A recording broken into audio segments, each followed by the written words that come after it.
So dear students, आज के lecture में हम डिस्कस करेंगे नाइट्रिक एसिड। नाइट्रिक एसिड की प्रिपरेशन, नाइट्रिक एसिड का industrial method of preparation, laboratory methods of preparation, उसके बाद प्रॉपर्टीज ऑफ नाइट्रिक एसिड, उसके बाद ऑक्सीडाइजिंग नेचर में जो उसकी केमिकल रिएक्शंस होती है उनको हम डिस्कस करेंगे, और उसके बाद इसकी एक बहुत इंपॉर्टेंट यूज़ होती है उसको हम डिस्कस करेंगे। तो let us start our topic, that's nitric acid. तो नाइट्रिक एसिड का फार्मूला होता है HNO3। नाइट्रिक एसिड को एक और नाम देते हैं, इसको कहते हैं एक्वाफूड्स। एक्वाफूड्स, इसको कहते हैं aqua fortis. Nitric acid is also known as aqua fortis. तो नाइट्रिक एसिड की बहुत इंपॉर्टेंट फिजिकल प्रॉपर्टी जो है, it is very good oxidising agent. It's very good oxidising agent. ये बहुत अच्छा ऑक्सीडाइजिंग एजेंट होता है, very good oxidising agent.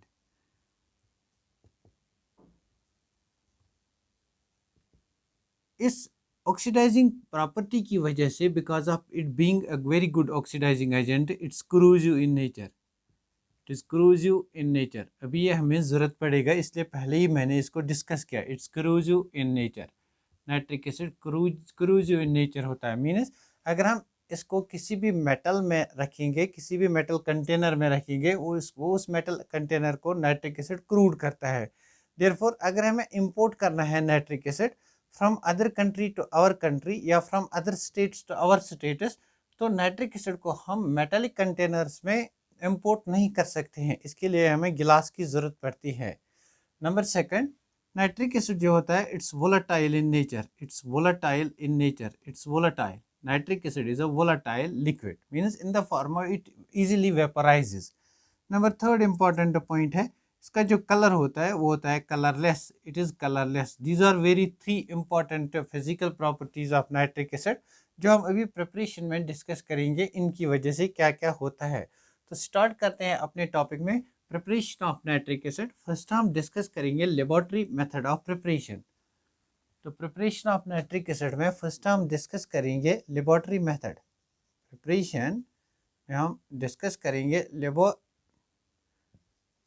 Method, मतलब लैब में हम इसको कैसे प्रिपेयर करते हैं नाइट्रिक एसिड को।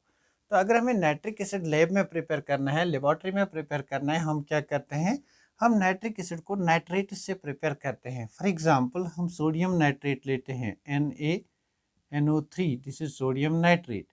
हम सोडियम नाइट्रेट को लेते हैं, सोडियम नाइट्रेट को हम ट्रीट करते हैं with acid, for example with H2SO4, sulphuric acid.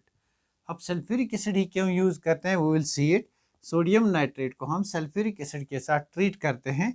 आपको पता है जब भी सोडियम नाइट्रेट सल्फ्यूरिक एसिड के साथ ट्रीट होगा तो क्या निकलेगा यहाँ से, NaSO4, मीन्स यहाँ से पहले हमें जो निकलेगा that's nitric acid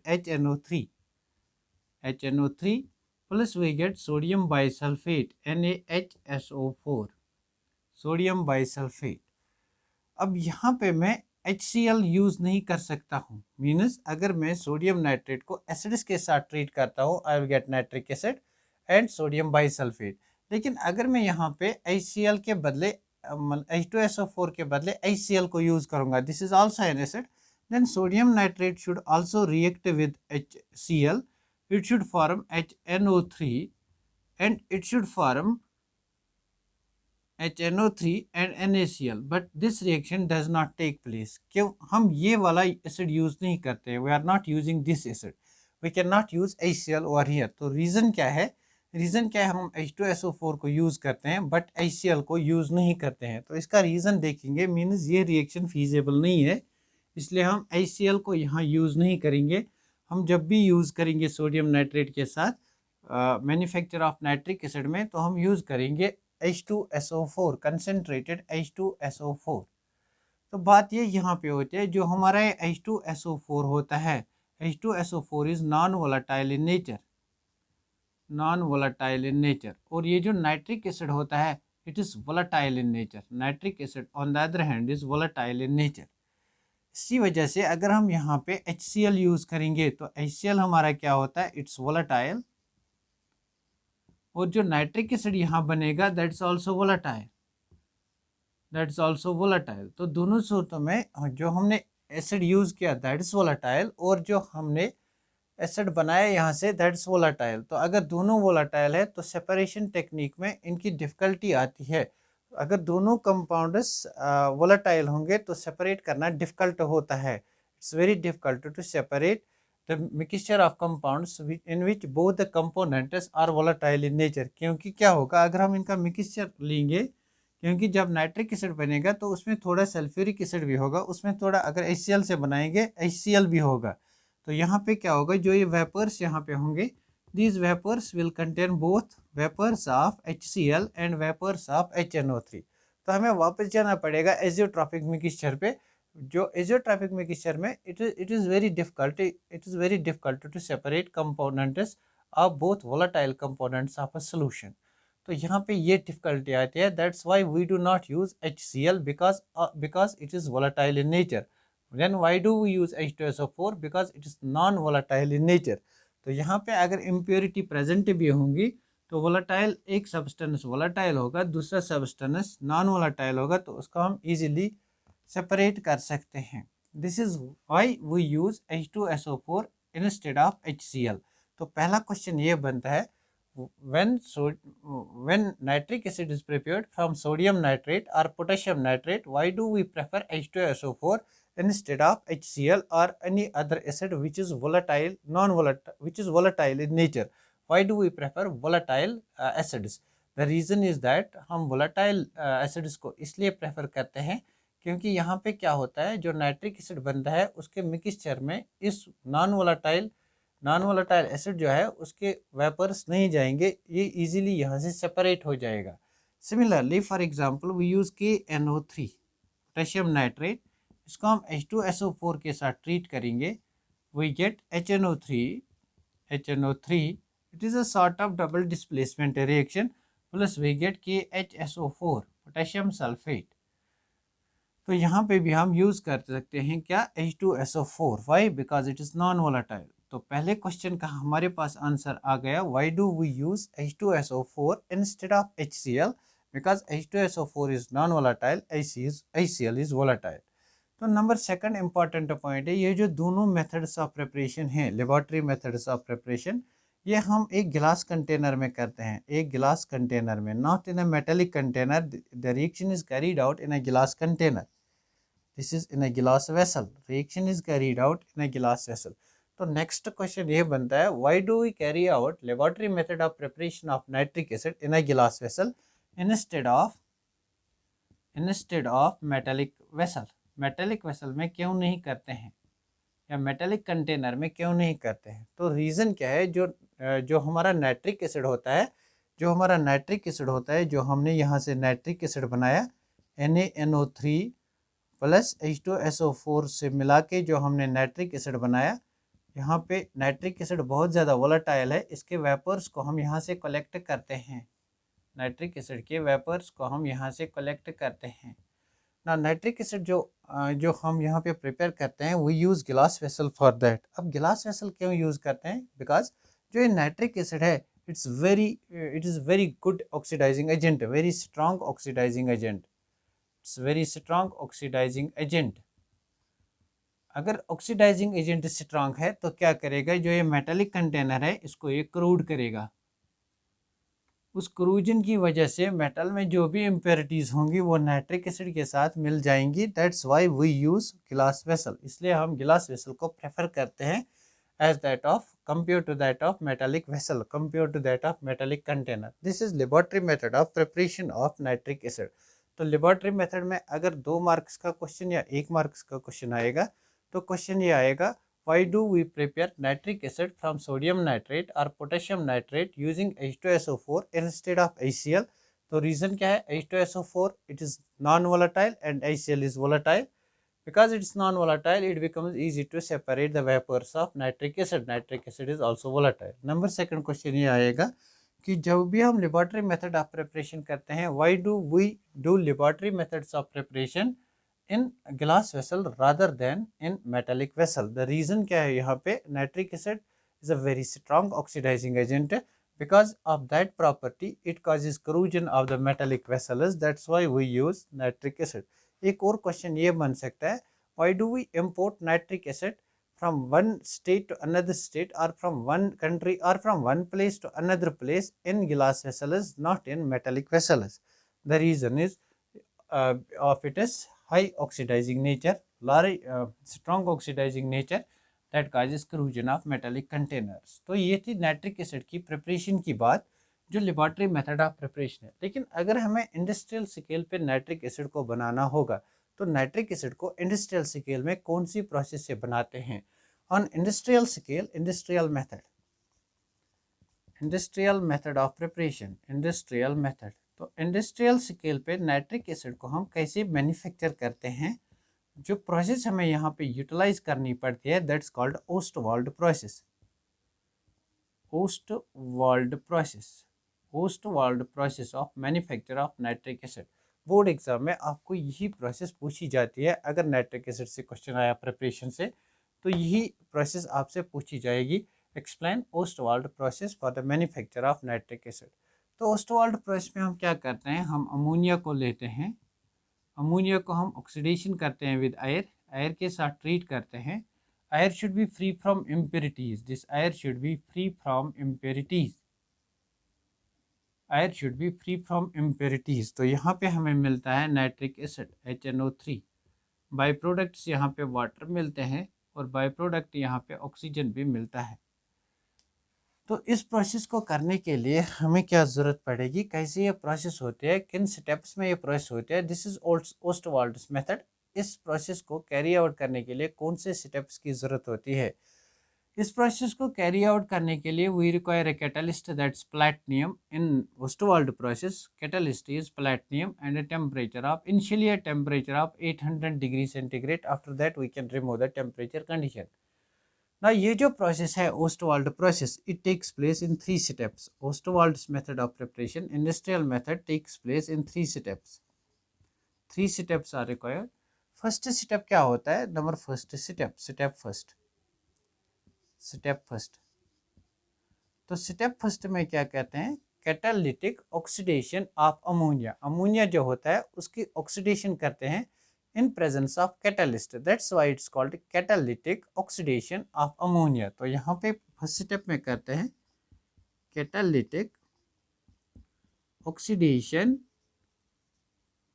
of ammonia, catalytic oxidation of ammonia. Ammonia को हम ट्रीट करते हैं with air, that's oxygen, in presence of catalyst। the catalyst used over here is platinum at a temperature of 800 degree centigrade. इसको हम oxidise करते हैं into nitric oxide NO। Nitric oxide की property जो है वो हम तब पढ़ेंगे जब हम ऑक्साइड्स ऑफ नाइट्रोजन को डिस्कस करेंगे।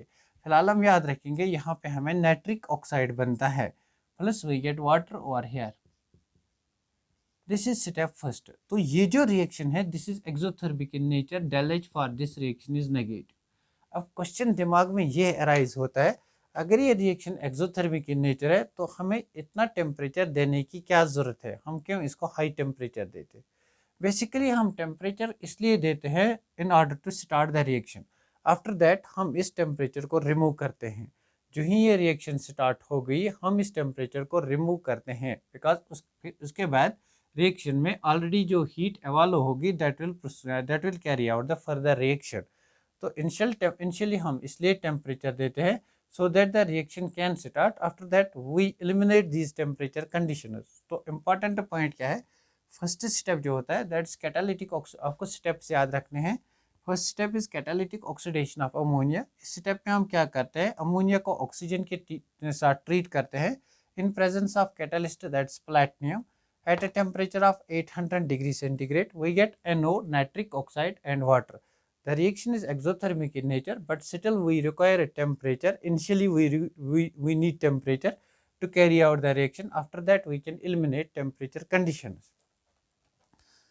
तो यहाँ पे क्या होता है, अमोनिया का ऑक्सीडेशन NO में होता है, oxidation of ammonia to NO। Number second step है स्टेप सेकंड में हम क्या करते हैं, ये जो NO यहाँ पे बना इसका फर्दर ऑक्सीडेशन करते हैं, दैट्स ऑक्सीडेशन ऑफ NO।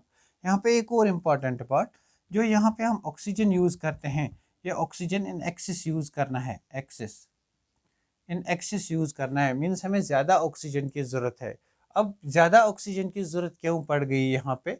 क्योंकि हमें पता है जो एयर होता है हमारा, एयर में हमारे पास ओनली 21% ऑफ ऑक्सीजन है, means there is less quantity of oxygen. हम यहाँ ये ऑक्सीजन एयर से लाते हैं, it's called aerial oxidation of ammonia. तो यहाँ पे क्या होता है, जो ऑक्सीजन है वो एक्सेस क्वांटिटी में इसलिए लेना है बिकॉज एयर में ऑक्सीजन कम क्वांटिटी में प्रेजेंट है। जितना हम ज़्यादा एयर को लेंगे उतना ज़्यादा ऑक्सीजन हमारा इसके साथ मिल जाएगा। देयरफॉर अगर आपसे क्वेश्चन एग्जाम में पूछा जाएगा ammonia reacts with oxygen to form NO and water, the ratio of ammonia and water is same. Ammonia is in excess than that of oxygen. Oxygen is in excess oxygen is taken in excess than that of ammonia. तो right answer क्या है? Oxygen is taken in excess. Reason क्या है? Reason अगर आप ढूंढोगे तो यहाँ से जो ये ऑक्सीजन है ये हम एयर से लाते हैं। एयर में ऑक्सीजन की कंसनट्रेशन कम होती है, मीन्स 21% ये प्रेजेंट होता है बाय वॉल्यूम, इसलिए हम इसको बहुत ज़्यादा क्वांटिटी में यूज़ करते हैं। For example by volume 10 by volume means 10 moles of oxygen लेते हैं बाय वॉल्यूम यहाँ पे। तो ये रही बात हमारे पहले स्टेप की। तो स्टेप सेकंड जो यहाँ पे होता है that's oxidation of, step second is oxidation of NO, जो नाइट्रिक एसिड नाइट्रिक ऑक्साइड यहाँ पे बना, इसके हम फर्दर ऑक्सीडेशन करते हैं। Means NO is treated with oxygen, we get NO2. NO is treated with oxygen, we get NO2. NO is treated with oxygen, we get NO2. तो यहाँ पे हमें सेकंड स्टेप में NO2 बनता है।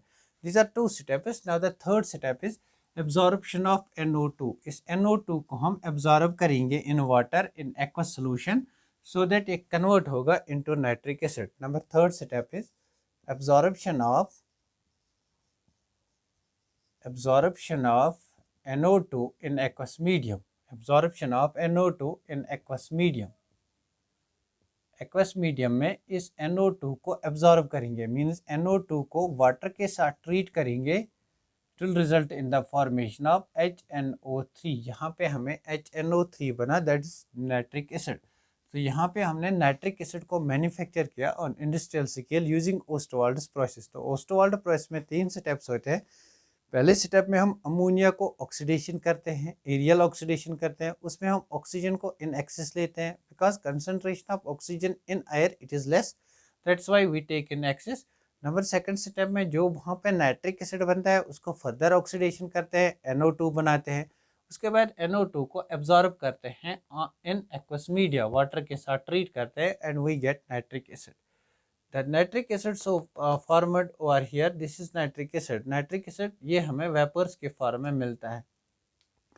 So this was about preparation of nitric acid. One thing I have missed in laboratory method of preparation of ammonia. Laboratory method में मैं एक बार फिर जाना चाहता हूँ। Laboratory method में मैंने कहा था अगर हम सोडियम नाइट्रेट को लेते हैं, सोडियम नाइट्रेट हम H2SO4 के साथ ट्रीट करते हैं तो यहाँ से हमें HNO3 मिलता है, HNO3 और सोडियम बाइसल्फेट मिलता है। ये जो HNO3 है, दिस HNO3 मैंने आपको कहा नाइट्रिक एसिड का कलर कलरलेस होता है, लेकिन जब लेबॉर्ट्री मेथड में प्रिपेयर करते हैं it's yellow in colour. Laboratory में जब हम इसको प्रिपेयर करते हैं it appears yellow, this is very important. Nitric acid itself is colourless, लेकिन जब आप लेबॉर्ट्री में बनाओगे देन नाइट्रिक एसिड अगर आप इस रिएक्शन से बनाओगे it will appear yellow in colour. Now the question is अगर ये कलरलेस है तो लेबॉर्ट्री में क्यों इसका कलर येलो आता है? द रीज़न इज जो ये नाइट्रिक एसिड है, नाइट्रिक एसिड ये डिसोसिएट होता है, means it breaks down into N2O, it breaks down into N2O water and oxygen, NO2 sorry, it breaks down into NO2 water and oxygen. जो ये NO2 हमारा यहाँ पे आता है it is reddish brown in colour, it is reddish brown in colour. ये colour जो हमारा इसको येलो बनाता है। NO2 जो यहाँ पे बनता है, नाइट्रिक एसिड अगर हम लेबॉर्ट्री में बनाएंगे because nitric acid sodium nitrate और सल्फ्यूरिक एसिड को जब हम मिलाएंगे प्रोसेस विल बी एक्सोथर्मिक, यहाँ से हीट रिलीज होगी, because of that heat that temperature nitric acid further breaks down into NO2 water and oxygen। NO2 का कलर रेडिश ब्राउन होता है, because of this reddish brown colour और nitric acid appears yellow. Otherwise nitric acid क्या होता है, otherwise ये जो हमारा नाइट्रिक एसिड होता है ये कलरलेस होता है। अब बात करते हैं chemical properties of nitric acid, chemical reactions और केमिकल प्रॉपर्टीज। अब नाइट्रिक एसिड हमारा जो है इट्स एसिड इन नेचर। अब आपको पता है, अपने मैट्रिक से आप लोग पढ़ के आए हो, एसिड्स की जो भी प्रॉपर्टी होंगी वो नाइट्रिक एसिड शो करेगा। एसिड्स की जो भी प्रॉपर्टी होंगी वो नाइट्रिक एसिड शो करेगा। यहाँ पे number first property will be then reaction with base. Acids की जनरल प्रॉपर्टी होती है they react with base, reaction with base. किसी भी बेस से आप रिएक्शन करा सकते हो नाइट्रिक एसिड की HNO3। अगर आप फॉर एग्जांपल किसी बेस के साथ रिएक्ट करोगे, फॉर एग्जांपल NaOH के साथ रिएक्ट करो, तो यहाँ पे क्या बनेगा? फॉर एग्जांपल अगर आप NaOH के साथ इसको ट्रीट करो तो यहाँ पे क्या मिलेगा हमें? सोडियम नाइट्रेट, NaNO3 मतलब साल्ट मिलेगा, plus we get water, plus we get water means this is acid and this is base, this is formation of salt, this process called neutralisation. तो यहाँ पे न्यूट्रलाइजेशन होता है। अगर आप नाइट्रिक एसिड को किसी भी बेस के साथ रिएक्ट करोगे, what will happen? Neutralisation process will happen, formation of salt will take place. Number second property जो एसिड्स की होती है, एसिड्स हमारे कार्बोनेट्स के साथ मिलते हैं, they release carbon dioxide and water. अगर कोई एसिड हमारा होगा, अगर ये किसी कार्बोनेट के साथ मिलता है, कार्बोनेट, ये क्या बनाता है? Metal carbonate. मेटल कार्बोनेट के साथ रिएक्ट करता है। If it will react with metal carbonate, अगर ये मेटल कार्बोनेट के साथ रिएक्ट करेगा, whenever acid reacts with metal carbonate, यहाँ पे कार्बन डाइऑक्साइड और वाटर लॉस होते हैं और फॉर्मेशन ऑफ साल्ट होता है। तो फॉर एग्जांपल हम नाइट्रिक एसिड की बात करते हैं, नाइट्रिक एसिड को लेते हैं, ये केस हमारा सल्फ्यूरिक एसिड में भी होगा जब हम उसको डील करेंगे। अब नाइट्रिक एसिड को हम ट्रीट करेंगे मेटल कार्बोनेट के साथ। Metal carbonate for example Na2CO3, तो यहाँ से हमें क्या मिलेगा? Sodium nitrate, Na2NO3 whole twice, this is sodium nitrate plus carbon dioxide and water, that is salt, carbon dioxide and water. Whenever you treat nitric acid with carbonates, nitrates will be formed, nitrates of metal and carbon dioxide and water. Acids की एक और important property होती है, acid sulphides के साथ react करते हैं, sulphur dioxide और वाटर को लॉस करते हैं। Means number third property of acids is, जो हमारे एसिड्स होते हैं वो सल्फाइड्स के साथ रिएक्ट करते हैं, they release sulphur dioxide and water, plus they give metal sulphate, metal sulphite, metal sulphite. For example अगर हम नाइट्रिक एसिड को लेते हैं, नाइट्रिक एसिड को हम किसी भी सल्फाइड के साथ ट्रीट करेंगे, for example Na2SO3, this is sulphite, SO4 it is sulphate but it is sulphite. तो यहाँ पे हमें साल्ट बनेगा Na2SO3 whole twice plus NO3 whole twice plus SO2 plus water. This is the formation of sulfate. तो these are those properties of acids जो हम पहले से ही स्टडी करके आए हैं क्लास 10th से, क्लास 11th से। These properties we have already studied. Now important properties क्या है?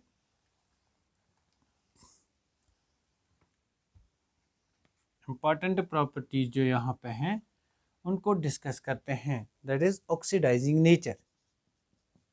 Oxidising nature, it's a very strong oxidising agent. Oxidising nature, जो हमारा नाइट्रिक एसिड है HNO3, it's a very strong oxidising agent, it's a very strong oxidising agent. अगर ये strong oxidising agent है तो किन किन सब्सटेंसेस को ऑक्सीडाइज कर सकता है? For example nitric acid oxidises carbon to carbon dioxide, यहाँ पे लिखेंगे कार्बन को कार्बन डाइऑक्साइड बनाता है, सल्फर को सल्फर डाइऑक्साइड बनाता है नाइट्रिक एसिड। इसी तरह हमारे ऑक्साइड्स को, मतलब हम पहले देखेंगे इनको, HNO3 will react with carbon, it will result in the formation of, अच्छा सी यहाँ पे क्या होता है, जब भी नाइट्रिक एसिड नॉन मेटल्स को उनके कारस्पॉन्डिंग ऑक्साइड्स बनाता है, कार्बन को कार्बन डाइऑक्साइड, सल्फर को सल्फर डाइऑक्साइड, तो यहाँ पे हमें कार्बन डाइऑक्साइड मिलेगा और यहाँ पे हमें NO2 मिलेगा और यहाँ पे हमें वाटर मिलेगा, NO2 and water, carbon dioxide, NO2 and water. ये जो रिएक्शन है, इस रिएक्शन को बैलेंस करने के लिए, रिडॉक्स रिएक्शन को बैलेंस करने के लिए हम एन फैक्टर का यूज़ करते थे। अगर हम एन फैक्टर का यूज़ करेंगे, कार्बन यहाँ एलिमेंटल फॉर्म में है तो इसका ऑक्सीडेशन स्टेट 0 है। यहाँ पे कार्बन का oxidation state x-4 is equal to 0, x is equal to +4। तो यहाँ से यहाँ तक जो एन फैक्टर है दैट इज +4। जो यहाँ का एन फैक्टर है वो इस पर मल्टीप्लाई करना है, मीन्स इट इज़ 4 टाइम्स।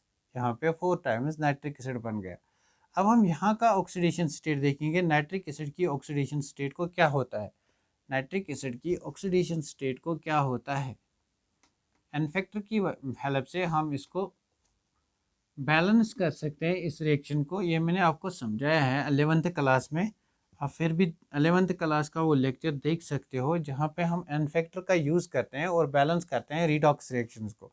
अगर नाइट्रिक एसिड की बात करेंगे यहाँ पे, इसकी oxidation state, let x be the oxidation state of nitrogen. 3 oxygen has -6, hydrogen +1 is equal to 0, x is equal to 5। Therefore यहाँ पे ऑक्सीडेशन स्टेट नाइट्रोजन की 5 है और यहाँ पे नाइट्रोजन की ऑक्सीडेशन स्टेट +4 है, NO2। NO2 means x-4 is equal to 0, that is +4। तो यहाँ से यहाँ तक जाने में क्या ऑक्सीडेशन स्टेट का चेंज होता है, 1। There is change in 1, oxidation state changes by 1। यहाँ पे ऑक्सीडेशन नंबर चेंजेस बाय 4। अब कुछ नहीं करना है, एन फैक्टर में इसका जो ऑक्सीडेशन चेंज है उसको इससे मल्टीप्लाई करना है और इसका जो ऑक्सीडेशन स्टेट चेंज है इसको इससे मल्टीप्लाई करना है। ना multiply 4 oxidation state by this, it becomes 4 times. इसका चेंज क्या आता है, 1, इसको इससे मल्टीप्लाई करो, this is 1। now the reaction is balanced, I think now the reaction is balanced। अब आपको नाइट्रोजन ही बैलेंस करने हैं। 4 3s are 12 oxygen atoms, there are 4 nitrogen atoms, therefore it is 4 times। now there are 4 hydrogen atoms, it is 2 times। 4 2s are 8, 8 2s are 10 to 12, this is 12 oxygen atoms। now the reaction is balanced। you can watch that lecture how redox reactions are balanced। तो हमने क्या देखा, nitric acid carbon को carbon dioxide में convert करता है और balance reaction को कैसे कर सकते हैं, एन फैक्टर से, by taking advantage of n factor. Similarly अगर हमारे पास सल्फर होगा तो नाइट्रिक एसिड सल्फर को कन्वर्ट करता है into sulphur dioxide. Nitric acid sulphur को कन्वर्ट करता है into sulphur dioxide plus NO2 plus water. तो यहाँ पे भी आप बैलेंस कर सकते हो। सल्फर का ऑक्सीडेशन स्टेट 0 है, यहाँ पे 4 है, तो यहाँ पे चेंज इन ऑक्सीडेशन नंबर जो है दैट इज 4, इसको 4 से मल्टीप्लाई करो। यहाँ पे नाइट्रोजन का ऑक्सीडेशन स्टेट 5, यहाँ पे +4, तो यहाँ पे चेंज इन ऑक्सीडेशन स्टेट जो है दैट्स 1, तो इसको 1 से मल्टीप्लाई करो। यहाँ पे आप इसको बैलेंस कर सकते हो। 4 nitrogen atoms, this becomes 4 times, this becomes 2 times. So हमने क्या सीखा यहाँ पे, जो नाइट्रिक एसिड है it's a very strong oxidising agent. अगर आपको कहीं कार्बन को कार्बन डाइऑक्साइड बनाना है, सल्फर को सल्फर डाइऑक्साइड बनाना है, you can take advantage of nitric acid. तो आप नाइट्रिक एसिड की एडवांटेज ले सकते हो। आप नाइट्रिक एसिड की एडवांटेज, नाइट्रिक एसिड का एडवांटेज ले सकते हो, यू कैन टेक। तो हम डिस्कस कर रहे थे oxidising properties of nitric acid. हमने देखा था नाइट्रिक एसिड कार्बन को कार्बन डाइऑक्साइड में कन्वर्ट करता है, सल्फर को सल्फर डाइऑक्साइड में कन्वर्ट करेगा, आयरन को आयरन ऑक्साइड में कन्वर्ट करेगा, Fe2O3। तो उसके बाद हम देखेंगे reaction with metals. Number 3rd property देखेंगे, रिएक्शन विद मेटल्स। बहुत ही इंपॉर्टेंट है कॉम्पिटिटिव एग्जाम के लिए, this reaction is very important, this reaction is very important. अब क्यों ये इंपॉर्टेंट है, you will notice it very soon. Reaction with metals, तो हमने अब तक क्या देखा है, जो भी एसिड्स होते हैं, अगर एसिड्स रिएक्ट करेंगे with metals, they result in the evolution of salt, they form salt and evolution of hydrogen gas. तो वहाँ पर हाइड्रोजन गैस इवॉल्व होता है। फॉर एग्जाम्पल अगर हम जिंक को ट्रीट करेंगे with HCl, HCl is an acid, यहाँ पे क्या बनेगा, ZnCl2 और H2 गैस इवॉल्व होगा। लेकिन नाइट्रिक एसिड के केस में कुछ डिफरेंट फिनोमेनन होता है। That's why it makes, that's what makes importance of nitric acid और here in reaction with metals, when we discuss reaction with metals. तो अगर हम नाइट्रिक एसिड को HNO3 को ट्रीट करेंगे विद कॉपर, तो यहाँ पे क्या मिलता है, यहाँ पे हमें मिलता है copper nitrate CuNO3 whole twice plus O plus NO plus we get over here water. But this is with dilute nitric acid. Dilute nitric acid. अगर हम इसी कॉपर को ट्रीट करेंगे विद कंसनट्रेटेड नाइट्रिक एसिड, अगर हम copper को treat करेंगे with concentrated nitric acid, then the byproduct is differ. That's why this question has been asked in JEE Mains examination 2 times. We get NO2 plus water. The reaction was given. You have to notice this product and this product, which which oxide of nitrogen is generated when copper is treated with dilute nitric acid and concentrated nitric acid. तो इस reaction को याद कैसे रखेंगे, यहाँ पे NO निकलता है या यहाँ पे NO निकलता है. See this is dilute nitric acid. Dilute means there is concentration of nitric acid is कम लो. यहाँ पे नाइट्रिक एसिड की कंसंट्रेशन लो है, तो यहाँ पे ऑक्सीजन की कंसंट्रेशन लो है. मैंने ऐसे याद रखा है, यहाँ पे लो कंसंट्रेशन, यहाँ भी लो कंसंट्रेशन, तो यहाँ पे एक ही ऑक्सीजन. कंसंट्रेटेड नाइट्रिक एसिड में नाइट्रिक एसिड की कंसंट्रेशन ज़्यादा, इसलिए ऑक्सीजन की कंसंट्रेशन ज़्यादा, NO2 यहाँ पे बनेगा. आप इसको ऐसे याद रख सकते हो, यहाँ पे कंसंट्रेशन कम, यहाँ पे NO concentration of oxygen is less, यहाँ पे कंसंट्रेशन ज़्यादा, यहाँ पे NO2 concentration of oxygen is more. This question will be asked in your competitive exams in coming future exams. I hope this will be asked. So what copper when treated with nitric acid, यहाँ पे कोई evolution of hydrogen gas नहीं होता है, oxidation होता है copper का. This is और रिडक्शन होता है नाइट्रिक एसिड का. This is oxidising property of nitric acid, because यहाँ पे नाइट्रिक एसिड का ऑक्सीडेशन नंबर 5 है और यहाँ पे +2 है. तो जब भी ऑक्सीडेशन नंबर डिक्रीज होता है उसका रिडक्शन होता है, तो नाइट्रिक एसिड खुद रिड्यूस होता है और कॉपर को ऑक्सीडाइज करता है. तो यहाँ पे समझने वाली बात क्या है, अगर कॉपर नाइट्रिक एसिड के साथ ट्रीट करेंगे, अगर नाइट्रिक एसिड डाइल्यूट होगा, dilute means come concentration of nitric acid, तो बाई प्रोडक्ट NO बनता है, less quantity of oxygen over here. अगर कंसंट्रेटेड नाइट्रिक एसिड के साथ ट्रीट करेंगे तो क्या मिलेगा, NO2. Similarly reaction with zinc, अगर जिंक के साथ रिएक्शन करेंगे HNO3 की, अगर ये HNO3 डाइल्यूट होगा, डाइल्यूट मीन्स कम, देयरफॉर यहाँ पे जो बाई प्रोडक्ट बनेगा दैट्स NO प्लस वाटर, और यहाँ पे क्या मिलेगा, zinc nitrate ZnNO3 whole twice. अगर हम यहीं पे कंसंट्रेटेड नाइट्रिक एसिड लेंगे, कंसंट्रेटेड, तो क्या होगा, कंसंट्रेटेड मीन्स ज़्यादा कंसंट्रेशन ऑफ नाइट्रोजन, तो NO2 मिलेगा plus water. This is how you have to remember. This is how I have remembered. It depends upon your choice whether you will remember like this or by some other means. That's your choice. But मैंने ऐसे याद रखा है, यहाँ पे कम concentration इसलिए oxygen कम, यहाँ पे ज़्यादा कंसंट्रेशन इसलिए ऑक्सीजन ज़्यादा. तो यहाँ पे मिलेगा HNO3, यहाँ पे मिलेगा zinc nitrate ZnNO3 whole twice. तो यहाँ पे ये प्रोडक्ट्स मिलते हैं. बहुत ही इंपॉर्टेंट रिएक्शन है, क्वेश्चन कॉम्पिटिटिव एग्जाम में आता है.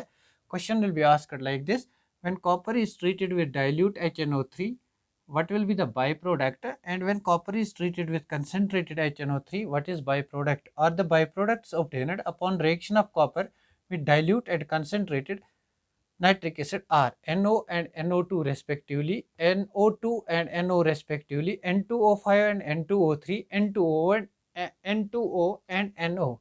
So the question will be asked like this.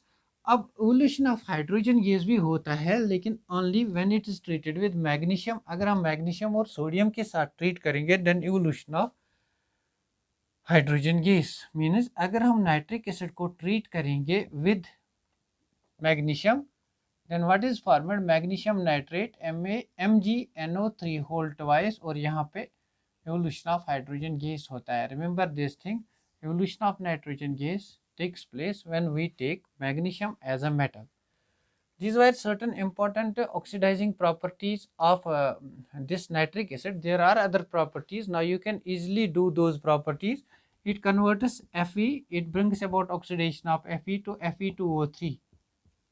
Means you have to take nitric acid, it forms Fe2O3. तो यहाँ पे easily अब इसको बैलेंस करना है, यहाँ पे NO2 बाई प्रोडक्ट बनेगा और वाटर भी मिलेगा. इसी तरह कोई भी ऑक्सीडेशन करनी हो तो आप नाइट्रिक एसिड को यूज़ कर सकते हो, बिकॉज ये स्ट्रॉन्ग ऑक्सीडाइजिंग एजेंट है, ये किसी भी सब्सटेंस को ऑक्सीडाइज कर सकता है.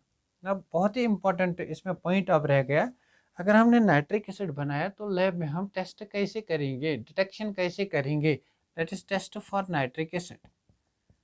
Test for nitric acid as such ये क्वेश्चन में इंपॉर्टेंट इतना है, एज सच कॉम्पिटिटिव एग्जाम में पूछा जाता है, test for nitric acid which of the following is the test for sure test for nitric acid. ना सी नाइट्रिक एसिड को अगर लेब में हमें टेस्ट करना है तो हम टेस्ट कौन करते हैं, ब्राउन रिंग टेस्ट।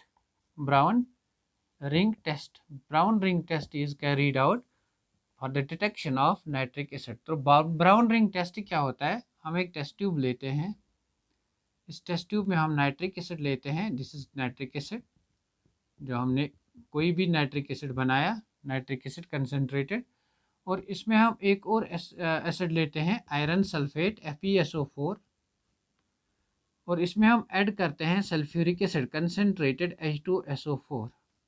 तो जब इनको शेक करते हैं, when this mixture is shaked what is formed, तो ये जो हमारा टेस्ट ट्यूब है यहाँ पे एक रिंग बनती है, this ring is brown in colour, this is called brown ring, brown ring.